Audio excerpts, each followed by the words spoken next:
चहूकडे गुलाल आणि ज्योतिबाच्या नावाने आभाळ भरलंय. नमस्कार मंडळी, एवढा सारा गुलाल बघून तुम्हाला कळालंच असेल की आपल्या ज्योतिबाची यात्रा आहे.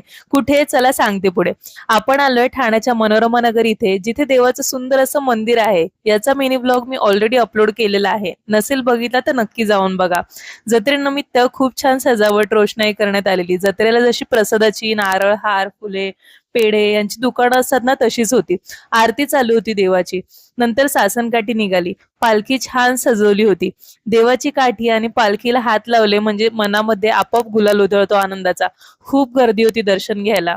काठी छान नाचवत होते. खूप उत्साह होता वाजवणाऱ्या लोकांमध्ये देखील. पालखी आणि काठी मनोरमा नगर मधील एका देवीच्या मंदिरात जाऊन परत येणार होती. देवाचा घोडा सुद्धा छान सजवला होता. सर्वजण त्याचे दर्शन घेत होते. थोड्याच वेळात पालखी गुलालाने भरली आणि दर्शन घेणाऱ्या सर्वांना गुलाल लावत होते, देवाचा आशीर्वाद म्हणून. बायका माणसे उत्साहाने नाचत होते, भक्तीत दंगून गेलेले. पालखी निघाली, मग म्हटलं मंदिरात जाऊन देवाचं दर्शन घ्यावं. बरीच गर्दी होती, लाईन लावली. मंदिर खूप छान सजवलं होतं आणि देवाचा थाट तर विचारूच नका.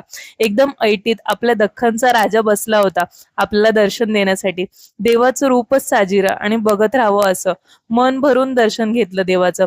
सर्वांना सुखी आनंदी निरोगी ठेव हीच प्रार्थना त्याच्याजवळ.